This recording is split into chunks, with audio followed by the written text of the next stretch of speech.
기도하고 말씀 생각하겠습니다. 하나님 아버지 감사합니다. 이 저녁에도 또 하루의 일과를 마치고 예배당에 모여 하나님께 예배의 단을 함께 쌓으며 하나님의 말씀을 읽으며 또 말씀의 뜻을 조금 해석하며 들으며 묵상하며 하나님의 진리와 교훈을 사모하며 또 은혜를 구하오니 하나님께서 부족한 저희들, 부족한 종과 또 사랑하는 모든 심령들에게 복을 주시고 하나님의 말씀을 주셔서 전하며 듣게 하여 주시고 또 유익이 되게 하여 주옵소서. 하나님께서 말씀하심으로 말씀을 전하며 하나님께서 은혜를 주심으로 은혜를 받게 하여 주옵소서.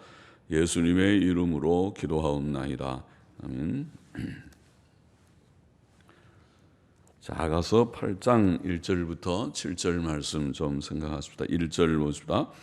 네가 내 어미의 젖을 먹은 오라비 같았었다면 내가 밖에서 너를 만날 때에 입을 맞추어도 나를 없인 여길 자가 없었을 것이라.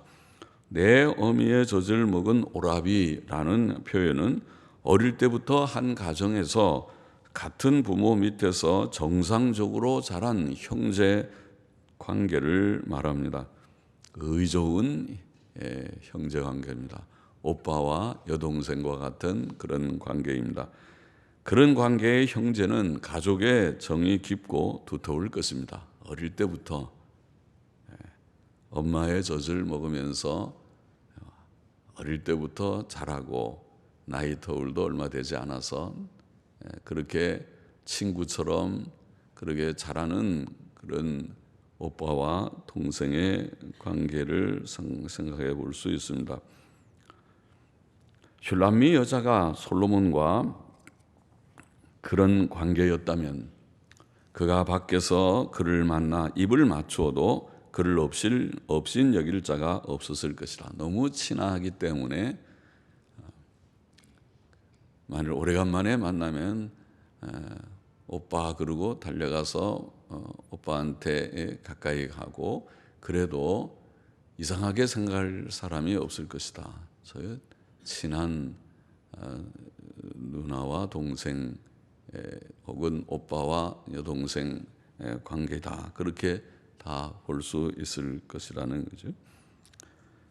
신부가 신랑에 대해 그렇게 표현한 것은 신랑과의 친밀한 사랑의 교제를 사모하는 그의 마음을 나타낸다고 하겠습니다. 그러나 슐람미 여자는 그런 신랑과 신부의 관계지만은 그런 사실은 사이가 아니고 슐람미 여자는 시골 처녀였고 솔로몬은 한 나라의 왕이었습니다. 슐람미 여자가 감히 왕인 솔로몬에게 접근하여 입을 맞추는 것은 상상할 수 없는 일입니다. 만일 그렇게 하면 사람들은 그를 자기 처지와 분수를 모르는 자라고 비웃었을 것입니다. 그러므로 그는 그가 내 어미의 젖을 먹은 오라비 같았으면 좋았겠다고 말하며 그가 사랑하는 자에게 자유로이 접근하고 교제할 수 있기를 사모하는 것입니다. 그러겠죠. 보통 남 같으면 그렇게 할 수 없지만은 남의 집 오빠한테 그렇게 달려갈 수 없지만은 그러나 한 가정에서 자란 친의 오빠와 동생은 가까우니까 오빠하고 달려가도 언제든지 갈 수 있고 어이 너냐? 아유 오래간만이다. 잘 있었냐? 그러고 그렇게 가까이 그 어떤 사람보다도 바쁘다고 물리치지 않고 언제든지 와서 교제할 수 있는 관계죠. 친한 관계. 그것이 가족이 아닙니까? 그것이 원래 정상적인 가족이죠. 그렇지 못한 가족들도 많지만은 저도 그런 좋은 가정에서 사실은 생활한 것 같지 않아요. 아주 뭐 이상한 가정은 아니지만 우리 가정이 정상적이었지만은 우리 형제들은 그렇게 아주 우애 있게 잘 자라지를 못한 것 같아서 아주 우애 있는 가정을 보면 부럽고 좀 그렇긴 하죠. 여기에 이 모습은 우리가 상상할 수 있는 좋은 정상적인 가정입니다. 그런데 이 슐람미 여자와 솔로몬 왕과의 지금 이런 관계, 슐람미 여자가 솔로몬 왕에게 가까이 접근을 금방 못하면서 주저하는 것 같은, 내 어미의 젖을 먹은 오빠 같았으면 내가 쫓아가서 입이라도 맞출 수 있는데, 이렇게 표현하는 것은 우리의 처지도 사실은 비슷합니다. 주 예수께서는 존귀하신 하나님의 아들이시며 영광의 주님이시며 우리는 비천한 인생이요 죄인입니다. 우리가 감히 어떻게 주님과 교제하며 주의 사랑을 입을 수 있겠습니까? 어떻게 쫓아가서 감히 주님 앞에 우리가 나아가 아는 척을 할 수 있겠습니까? 주님과 우리는 그렇게 가까운 사이가 아닙니다. 그러나 감사하게도 주님께서 먼저 손을 내밀듯이 우리를 형제라, 하나님의 아들 영광의 주님께서 비천한 죄인인 우리들, 죄의 과거의 흔적이 없지 않은, 지금도 죄성을 가지고 때때로 실수함이 없지 않은 우리를 향해서 동생처럼 친근하게 형제다, 자매라 부르면서 가까이 먼저 손을 내밀어 주시고 와라, 가까이 다가오라고 그렇게 불러주시는 것이 아닌가 그 말입니다. 그러니 우리에게는 너무나 놀라운 특권이 아닐 수 없고, 주님과의 아름다운 그런 영적인 교제를 우리가 마다할 것이 없고, 달려가서 더 주님과 깊은 교제, 말씀과 기도의 교제를 나누어야 하고 나눌 수 있는 것입니다. 2절 보십시다. 내가 너를 이끌어 내 어미 집에 들이고 내게서 교훈을 받았으리라. 나는 향기로운 술고 석류즙으로 내게 마시겠고. 자, 본전의 2절 상반절에 내가 너를 이끌어 내 어미 집에 들이고 내게서 교훈을 받았으리라. 영어 성경들을 보면은 킹 제임스나 NASB나 NIV 성경이나 다 같이 내가 너를 이끌어 나를 교훈한 내 어미 집에 들였으리라, 이렇게 번역을 했습니다. 그러니까 내게서 교훈을 받으리라, 그 신랑에게서 교훈을 받는다고 이게 번역하지 않고, 그 교훈을 받는다는 말은 어미 집이라는 어머니라고 하는 데다가 붙여서 해석을 했어요. 그러니까 어려운 말로 하면은 문법적으로는 분사구문입니다. 그 뒤에 있는 교훈을 받는다는 그 분사구문이 그게 어머니라고 하는 그 앞에 있는 단어에 연결해서 번역을, 그게 아마 타당한 번역일 것입니다. 영어 성경도 그렇게 번역했는데 우리는 조금 다르게 번역했죠.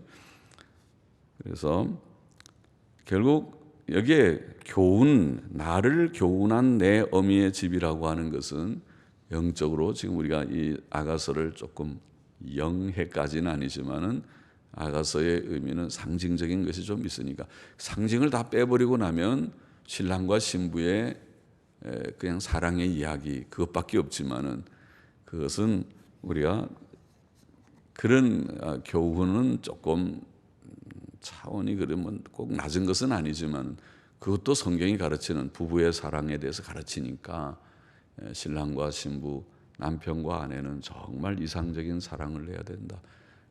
남 보듯이 하지 말고 하숙집처럼 그렇게 살지 말고 서로 존중하고 사랑하고, 그것이 이 세상을 사는데 얼마나 행복한 일인지 그런 면도 있지만은, 그러나 성경의 에베소 5장에서 바로 그런 부부의 관계, 남편과 아내의 사랑의 그런 아름다운 관계가 하나님과 우리 예수 그리스도와 교회의 관계를 상징하는 그런 의미가 있다고 설명하고 있으니까, 그것을 보이기 위해서 또 부부의 관계도 하나님께서 주셨는지도 모르겠습니다. 한 몸이 되는 이치도 주시고 부부의 사랑을, 하나님과 우리의 관계를 가르치기 위해서, 천국 올라가면 부부가 없다고 그러잖아요. 지상에서만 있지.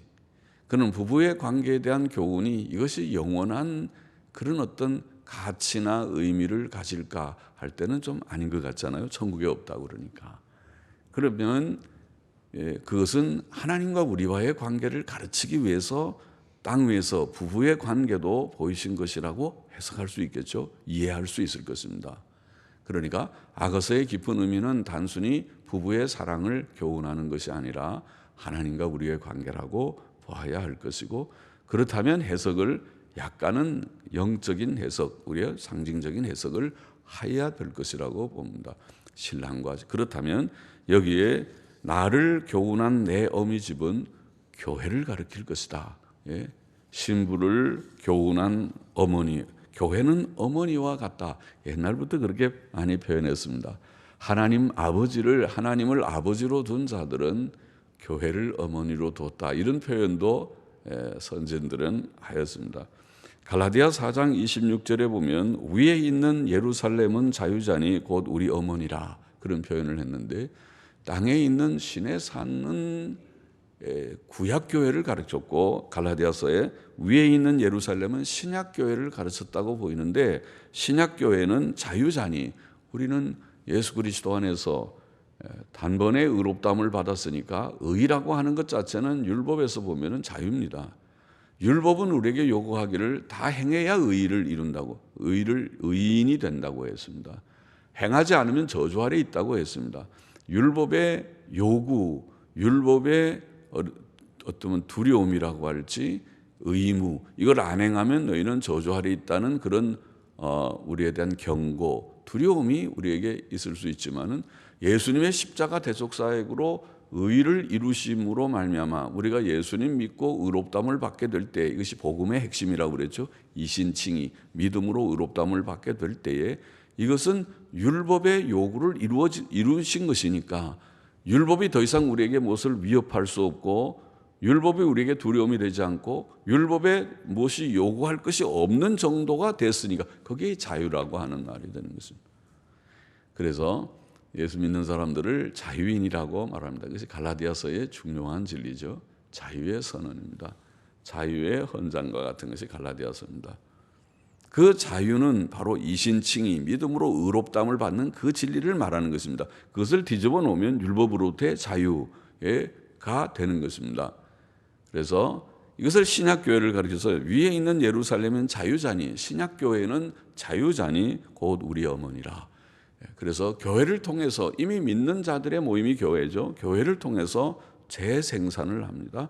교회를 통해서 또 복음이 날마다 선포되고 가르쳐지고, 또 여러분들이 다른 이들을 초청하고 주님께로 인도하고, 그래서 구원의 역사가 확장되는, 이것이 교회의 역사였습니다.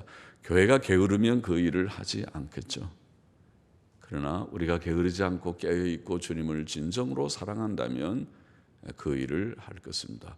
그 일이 우리에게 가장 중요한 삶의 목표라고 생각할 것입니다. 그래서 교회를 어머니라 그렇게 불렀습니다. 교회는 성도들의 어머니 같이 하나님 말씀으로 성도들을 출산하고, 하나님 말씀으로 출산하고 그 전도하는 것이죠. 교훈하며 양육하는, 그래서 전도도 하고, 그래서 사람들이 예수님 믿고 구원받고, 또 하나님의 말씀을 늘 묵상하고 교훈받고 하면서 성장하고 영적으로 자라고, 얼마나 좋은지. 그것을 마다할 사람이 없죠. 그것을 모르는 사람, 영적으로 중생하지 못한 사람은 말씀이 재미가 없고, 말씀에 꿀과 같이 달고 꿀송이보다도 달근 단, 금은 보화보다도 더 귀한 가치를 알지 못하니까 말씀을 개인적으로도 읽고 연구하지 않고, 또 교회의 말씀이 선포되고 가르쳐지는 곳을 사모하지 않죠. 그것을 힘들어하고 지루해하고 형식적이게 되고, 또 기회만 있으면 빠지려고 하고, 그렇게 할 수 있겠죠. 그것은 생명이 없을 때의 그런 현상이죠.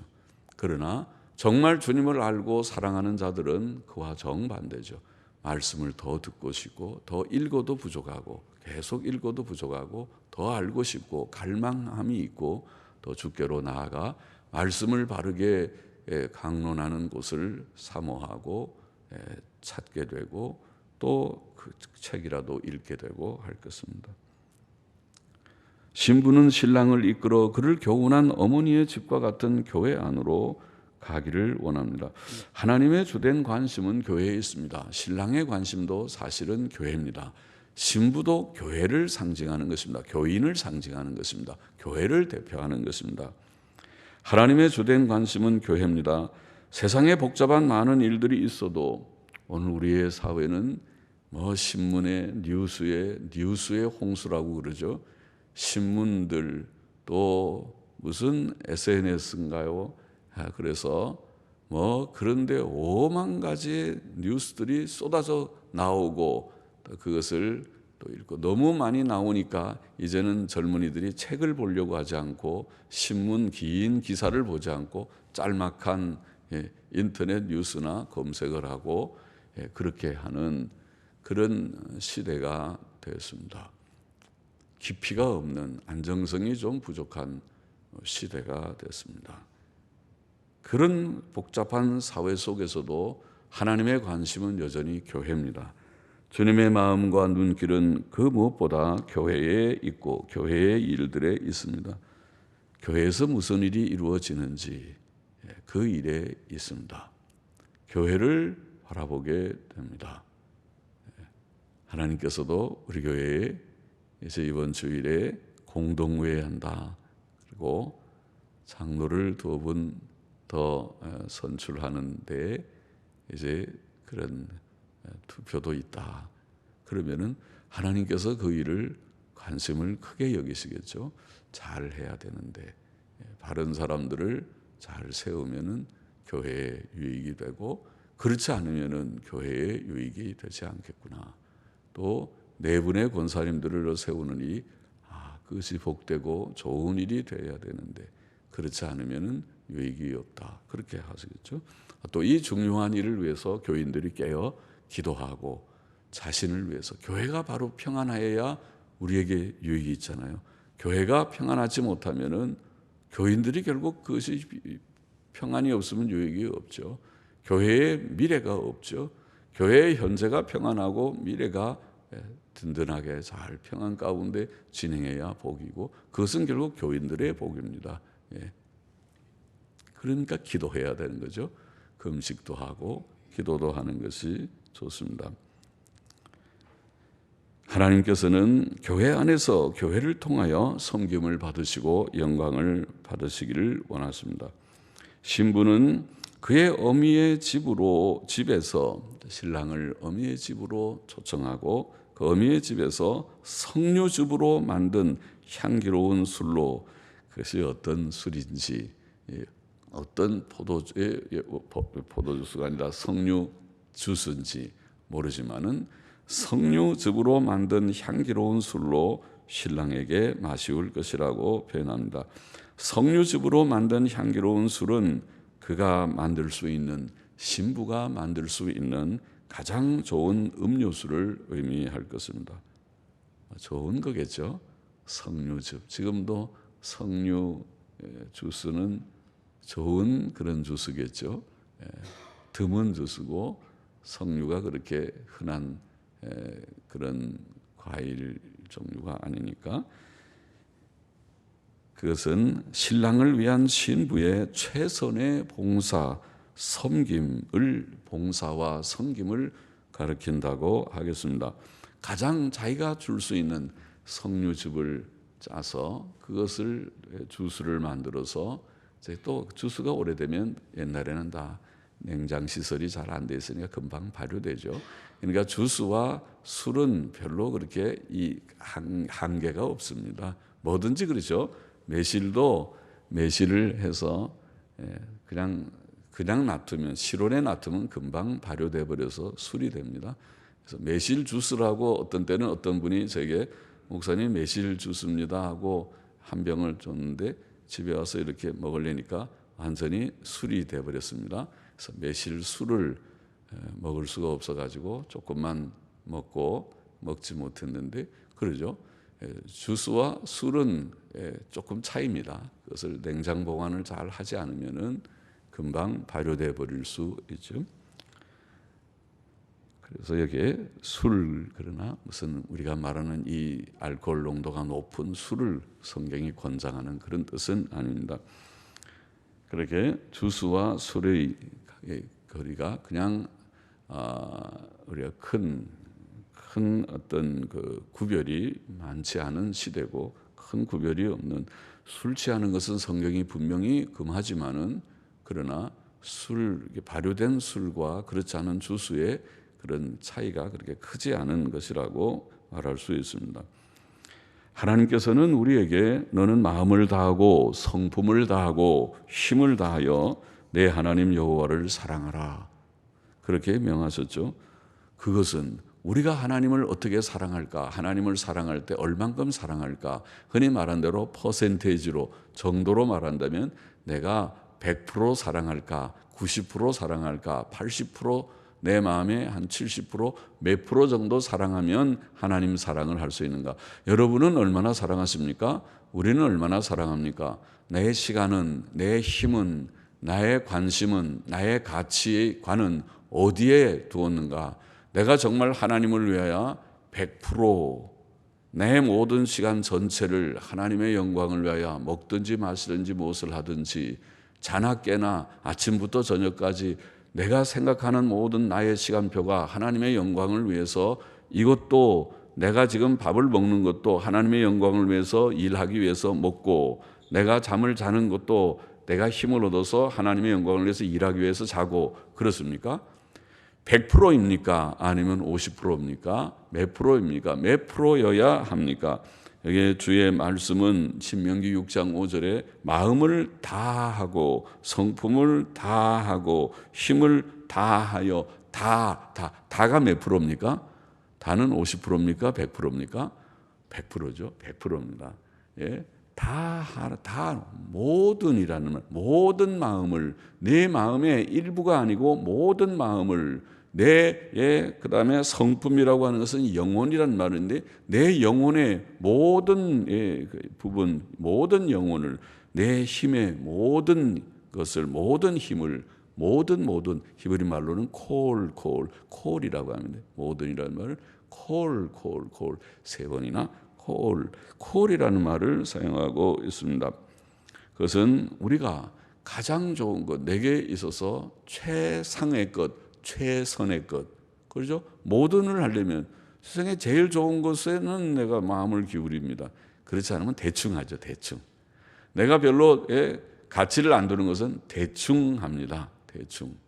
그렇지. 거기다 너무 신경을 쓰면 시간 다 거기 빼앗겨버리면 아주 정신없는 사람이죠. 더 중요한 일에 신경을 써야지. 그 일은 안 하고 엉뚱한 데다 시간 다 보냈잖아요. 당신이 정신이 있어요, 없어요? 좀 정신을 차리고 사세요. 그럴 거 아닙니까? 우리가 정말 자기가 가치 있는 일을 위해서는 좀 시간을 더 드리고 돈도 더 쓰고, 좀 가치가 덜한 것은 조금 덜하고, 그건 조금 대충하고, 그렇잖아요. 여기에 하나님을 사랑하는 일을 가치를 둬라. 그러면 최선의 것, 최상의 것, 하나님께 가장 좋은 것을 드려야 된다. 그것은 하나님께서 어떤 분이신지, 그가 죄인인 우리에게 어떤 은혜와 사랑을 베푸셨는지 깨닫는다면, 깨닫는 자마다 그렇게 할 것입니다. 그것을 모를 때는, 하나님이 누군지 모를 때는, 하나님이 누군지 내가 어떻게 알고 한데 내 시간을, 내 좋은 돈을, 내 힘을 거기다 쓰겠는가? 아이고, 그런 일 안 하고 내가 할 일이 얼마나 바쁜데, 얼마나 바쁜 사람인데, 할 일이 얼마나 많은데, 그 사람의 할 일이라는 것은 세상의 것들에 가치를 둬서 그런 거죠. 예수님 말씀에 보면 썩어질 것에 가치를 두고 그것에 할 일이 많다고 생각하고 있어요. 그러니까 만일 하나님께 가치를 두었으면 오늘도 예배당이 꽉 찼을 것입니다. 그렇잖아요, 우리 교인들이. 그거는 또 제가 너무 좀 과한 건가요? 너무 마음은 원이로되 너무 내가 시간이 바빠서 그렇지, 목사님 그렇게 너무 평가하지 마십시오. 나는 마음에 예배당에 가 있는데 지금 내가 부득이 못 나왔습니다. 그런 사람들이 있겠죠. 근데 그런 사람 말고, 그런 것이 아니라 시간이 다 있어도, 24시간이 4시간이고 아직 건강이 있어도, 다른 데 어디 놀러 간다 그러면 100% 여기에 꽉 나올 수 있고, 어디 오늘 먹는 파티가 있다 그러면 내가 거기는 꼭 가서 먹어야겠다, 먹는 것에 가치를 둘 수 있는 사람이 오늘 말씀을 듣기 위해서 모입시다 할 때에는, 글쎄 오늘은 좀 몸이 아프고 내가 바쁘고 할 일이 너무 바빠서 그렇게 될 수 있는, 그것을 지금 두고, 그런 분들이 하나님을 향해서 정말 전부를 드리는 그런 헌신된 마음, 헌신된 그런 신자일 수 있겠는가? 주님의 귀하신 인격과 사랑을 깨달은 마리아는 지극히 비싼 향유, 우리가 알죠? 순전한 나드라고 하는, 나드 향유가 뭔지 저는 모르지만은 성경에 있는 나드라고 하는 이름의 향유, 아마 값비싼 향유겠죠. 여러분들이 부자들은 알 수 있는, 부자들은 무슨 향수인지 저 백화점 아주 VIP 코너에서 값비싸게 주고 살 수 있는 그런 향수들 이름을 꿰뚫고 계실지는 몰라도, 그런 나드는 그 당시에 좋은 값비싼 향유였겠죠. 그 나드 향유 한 근을 가지고 그 옥합을 깨트리고 주님의 발에 그 향유를 붓고 자기 머리털로 그 발을 씻었다. 요한복음 12장 3절의 말씀이죠.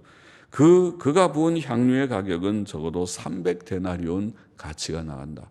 300데나리온이면 어떤 가치입니까? 노동자의 300일 품삯입니다.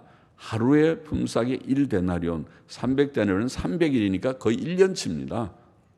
오늘날 노동자의 품삯이 아마 6만 원 아니고 10만 원, 그렇죠? 아주 기술자들은, 타일 기술자들은 20만 원 받습니다. 목수도 잘하면 15만 원, 20만 원. 제가 이 리모델링 하면서 보니까, 타일공이 굉장히 비싸고, 목공이 굉장히 비싸더군요. 15만 원, 20만 원, 그런 인건비를 받는데 10만 원만 쳐도 300데나리면 3천만 원입니다. 3천만 원짜리 옥합을 깨뜨리다니 정신없는 여인입니까? 아니요. 그 생각에 이 3천만 원 가지고 많은 일, 좋은 일을 할 수 있지만은, 이거 가지고 내가 시집 갈 때 잘 쓸 수도 있지만은, 또 나를 위해서 조금씩 발라서 내가 아주 향기로운 향 냄새가 나는 그런 여인으로 내가 여러 날을 몇 년 동안 이 향수를 발라서 근사한 품이 있는 귀부인 그런 모습을 가질 수도 있겠지만은, 그러나 그 어떤 것보다 이제 내일이면 아마 죽으실지 모르는, 이제 며칠이면 죽으실지 모르는, 6월절이니까 내일쯤이겠죠. 죽으실지 모르는 주님께 이 향유를 마지막으로 내가 부어드리면 좋겠다. 언제 또 기회가 있을까? 주님이 돌아가시기 전에 주님께서 이 귀한 향유를 한번 그 몸에 발라보시면 좋겠다. 그것이 아마 이 세상의 그 어떤 것보다도 가장 가치 있는 일이다. 그렇게 생각했겠죠. 가장 가치 있는 일은, 이 향유를 가장 가치 있게 쓰는 일은 나같이 천박한 여인이 아니고 그 어떤 사람에게 아니고, 가장 인간 중에서 가치 있다면 예수 그리스도밖에 없다고 생각했겠죠. 그에게 부어드린 것이겠죠.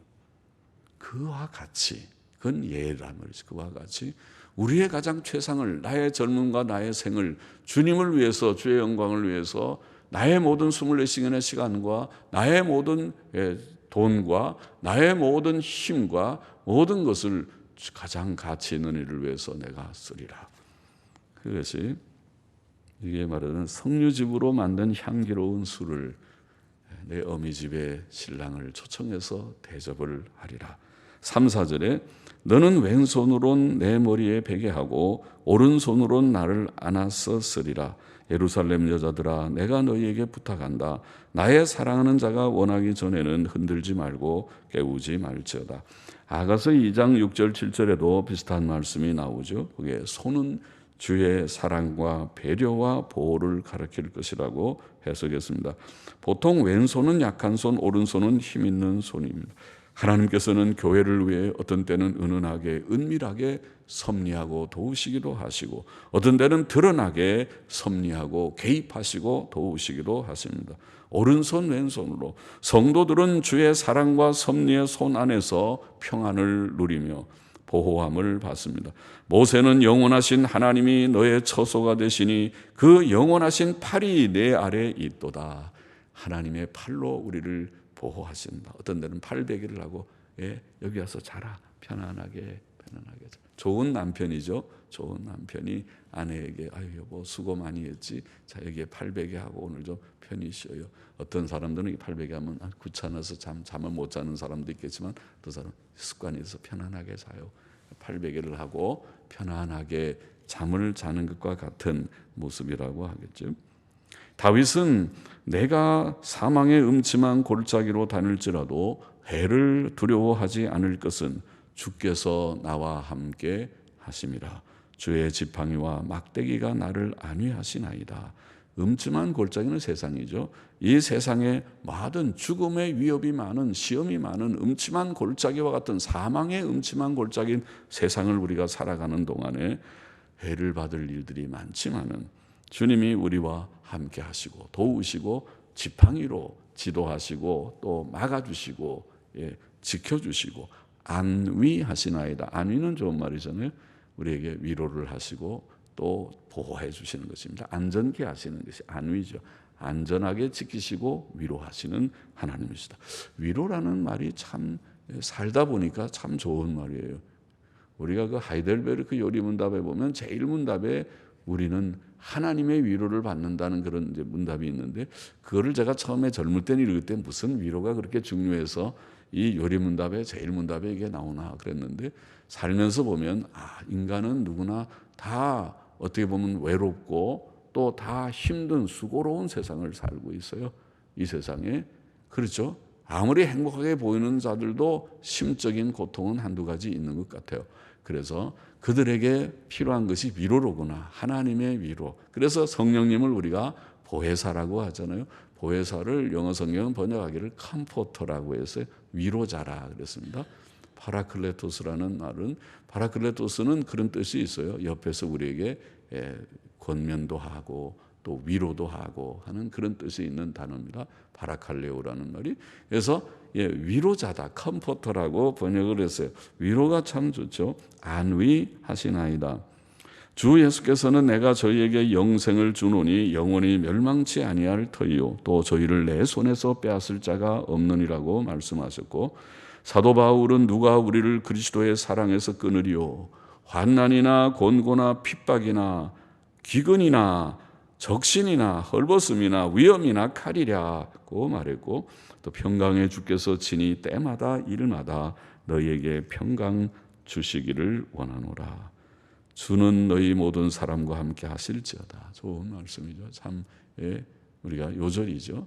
평강의 하나님께서 때마다 일마다 우리에게 평안 주시기를 원합니다. 하나님께서 우리를 도우시고 팔로 안으시듯이 잠자게 편안을 주시듯이 하시기를 원합니다. 4절은 본서의 앞부분의 9절에서와 같이 2장 7절, 3장 5절과 같이 신랑의 말이라고 봅니다. 영어 성경은 어떤 견해가 다른 번역도 있지만은 NASB는 신랑의 말이라고 그렇게 번역을 하는데 그렇게 보입니다. 신랑은 친구들에게 잠든 신부를 흔들거나 깨우지 말라고 말한다고 보입니다. 신랑은 신부의 사랑스러운 잠든 모습이 유지되도록, 신부가 혹시 잠에서 깨면 실증이나 화를 내지 않도록 조심하라고 그들에게 말하는 것이라고 보입니다. 5절을 보십시다. 그 사랑하는 자를 의지하고 거친 들에서 올라오는 여자가 누구인고 너를 인하여 내 어미가 신고한, 신고는 해산의 고통을 한 그 말이죠. 신고한 해산의 고통을 한 너를 낳은 자가 애쓴 그곳 사과나무 아래서 내가 너를 깨웠노라. 신부는 그 사랑하는 자를 의지하고 거친 들에서 올라오는 여자로 묘사됩니다. 거친 들은 나무 그늘이나 샘이 없고 낮에는 더위와 밤에는 추위가 있고 사나운 짐승들이 있는 들판입니다. 그것은 고난의 세상을 상징할 것입니다.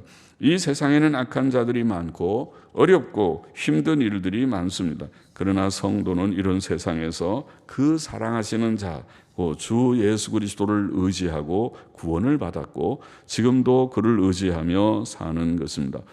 본절 후반부는 신랑의 말이라기보다 신부의 말이라고 생각됩니다. 그 이유는 내 어미 너를 낳은 너를 깨웠노라는 말들의 내 혹은 너라는 말이 원문에서 남성어미, 남성어미라고 하죠. 남성을 가리키는 그런 말이기 때문입니다.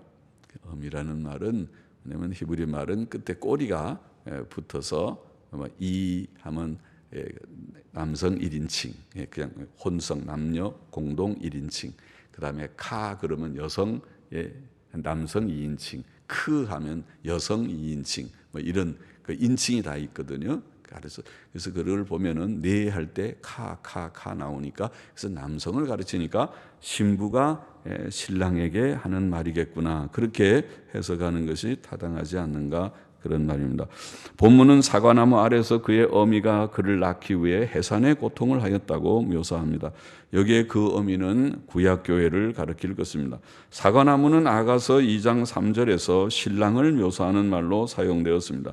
구약교회는 에덴 동산에서부터 약속된 메시아를 오랫동안 기다리고 사모하여 왔고, 마침내 때가 되어 그가 오셨습니다.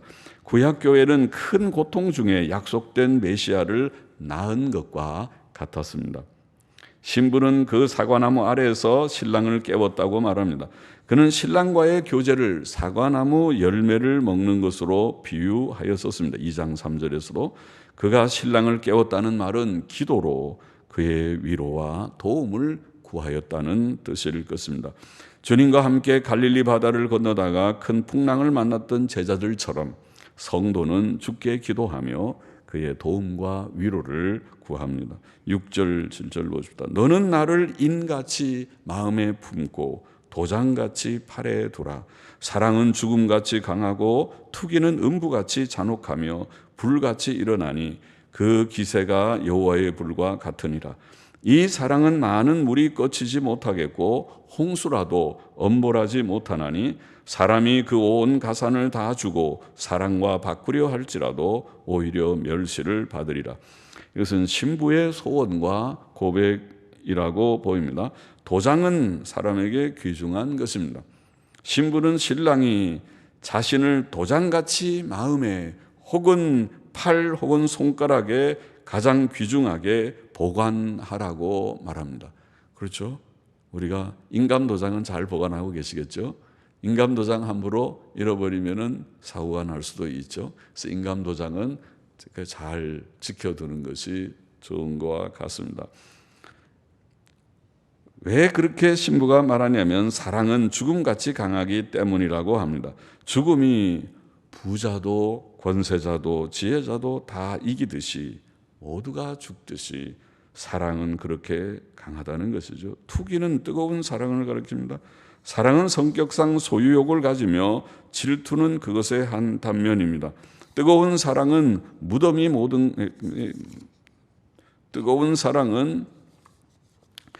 무덤같이 모든 것을 삼킵니다. 또 그것은 모든 것을 태우는 불같이 모든 것을 이깁니다. 사랑은 모든 것을 참고 견딘다. 그렇게 사랑의 성격을 고린도전서 13장 7절에는 표현했죠. 신부는 사랑의 강인함과 가치에 대해 계속 말합니다. 사랑은 많은 물이 꺾이지 못하고 홍수라도 엄몰지 못한다고 말합니다. 많은 물과 홍수는 세상에서 당하는 환난들을 가리킬 것입니다. 또 그 사랑은 온 가산을 주고도 바꾸지 못하고 오히려 멸시를 받을 것이라고 합니다. 이 사랑이 바로 우리 주 예수 그리스도의 사랑이며 또 그 사랑을 깨닫고 응답하는 성도들의 사랑이기도 합니다. 주님께서는 먼저 우리를 위하여 십자가에 달려 죽으셨습니다. 그리고 그 사랑을 우리에게 주신 것입니다.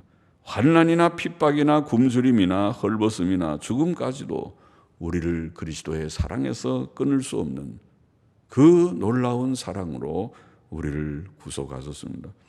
그러므로 사도 바울은 응답하기를 저가 모든 사람을 대신하여 죽으심은 산 자들로 하여금 다시는 저희 자신을 위하여 살지 않고 오직 저희를 대신하여 죽었다가 다시 사신 자를 위하여 살게 하려 함이라고 가르치면서 예수 그리스도를 위하여 모든 것을 배설물로 여겼다고 빌립보 3장 8절에는 고백했습니다.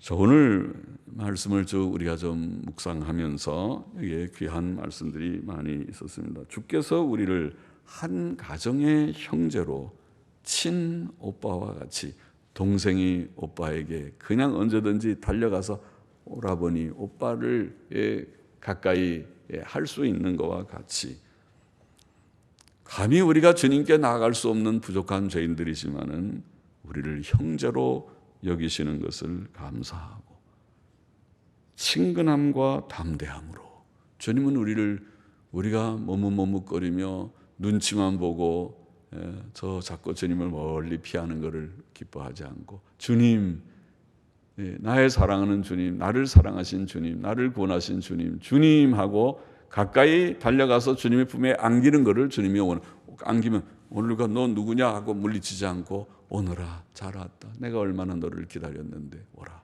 주님이 그렇게 언제든지 우리를 맞아주실 것을 믿습니다. 우리는 슐람미 여인과 같고 주님은 우리의 신랑 솔로몬 왕과 같이 우리의 신랑이십니다. 주님께로 친근함과 담대함으로 나아가라. 은혜의 보좌 앞으로 담대히 나아가야 되겠고 또 우리는 주께서 능력과 사랑의 손으로 팔로 우리를 품으시고 지켜주시고 품으시고 때마다 일마다 평안의 길로 인도하심을 믿고 확신해야 되겠습니다. 이것이 하나님을 목자로 믿는 우리들이 아닙니까? 주님은 우리를 버리지 않고 평안으로 일마다 때마다 지키실 것이다. 또 우리는 거친들 같은 세상에서 하나님과 구주 예수 그리스도만 의지하고 또 많은 고난 중에서도 주의 도움과 위로를 구하는 우리가 되어야 할 것이다. 주여 도와주옵소서. 너무 그렇게 조급하지는 말고 주님 풍랑이 좀 일려고 합니다. 어려운 문제가 또 좀 생겼습니다. 몸이 또 조금 아프려고 합니다. 경제적인 어려움이 또 좀 찾아오는 것 같습니다. 그럴 수 있죠. 또 사회적으로 우리나라처럼 이렇게 위험한 나라가 어디 있겠습니까? 어떤 일이 있을지. 또 북한이 8번째 쏘겼고 9번째 또 쏘길지도 모른다. 그런 말들을 하고 있고 이번에 만일 북한이 쏘긴다면 이제는 남은 것이 전쟁밖에 남지 않았을 듯하다. 그것은 위험한 일이죠. 이것이 남북이 지금 대화를 해서 된다. 그런 환상에 젖어 있을 문제가 아니고 이것이 8번 쏘긴 사람들이 9번째 쏘길 것이다. 쏘길지 보자. 살펴보아야 할 일이고 매우 가 다르고 거 다른 조금만 잘못하면 이 나라가 위태한 대로 갈 수도 있는 구체적으로 말한다면 북핵은 폐기돼야 되고 북핵과 북핵 폐기와 더불어서 한미동맹을 깨뜨리고 미군 철수를 조건으로 다는 것은 용납할 수 없다. 그렇게 되면 북핵을 없앤다 하더라도 그 완전히 없앤 것을 우리가 확인할 길도 없고 한미동맹 깨지고 미군 철수하고 나면 그 다음에 어떤 일이 한반도에 일어날지 다시 6.25가 재현되지 않는다는 보장이 없다. 남한의 좌파들은 그것을 조심해야 된다. 남한의 좌파들은 생각하기를 그런 거 없다. 그건 너무 기우다 그러는데 책임지지 않는 말입니다. 이 나라가 공산화되고 난 다음에는 아무도 책임질 사람이 없습니다. 그 전에 우리가 위험한 일은 안 된다. 이 나라의 안전을 위해서라도 우리가 위험한 짓을 해서는 안 된다. 아마 이번에는 모르겠습니다. 미국 회담에서 미국이 이전 정부들처럼 또 한 번 쏘가 넘어가고 시간만 주는 그런 회담은 하지 않을 듯 하지만은 모르겠습니다. 그렇게 되지 않기를 우리가 기도하고 해야 되겠죠. 하나님의 긍휼과 도움을 구해야 되고 특별히 우리는 예수님의 지극한 사랑을 깨달아야겠습니다. 주 예수께서는 우리를 인같이 마음에 품으셨고 도장같이 팔에 두셨습니다. 사랑은 죽음같이 강하다. 주께서는 십자가의 죽음으로 우리를 사랑하셨습니다. 그렇죠? 죽음보다 강하죠. 얼마나 주님이 사랑하셨으면 죽음과 맞바꾸었습니까? 우리를. 주님은 십자가의 피 흘리심으로 우리를 사랑하셨습니다. 이제 우리 차례입니다.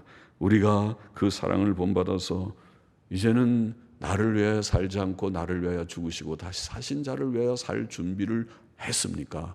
그런 각오를 하십니까? 그 질문에 대답할 차례라는 말이죠.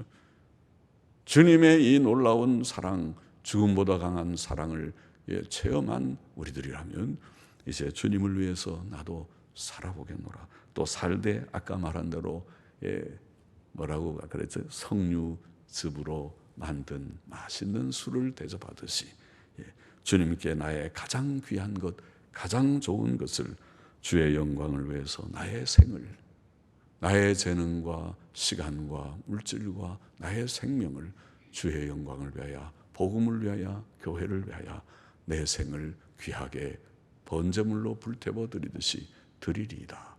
그것이 주님을 사랑하는 그런 아름다운 성도들의 삶이라고 믿습니다.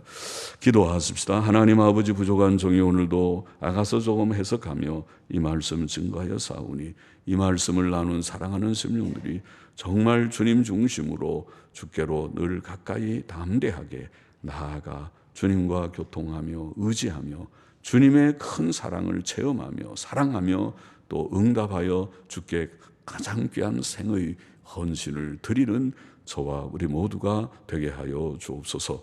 예수님의 이름으로 기도하옵나이다. 아멘.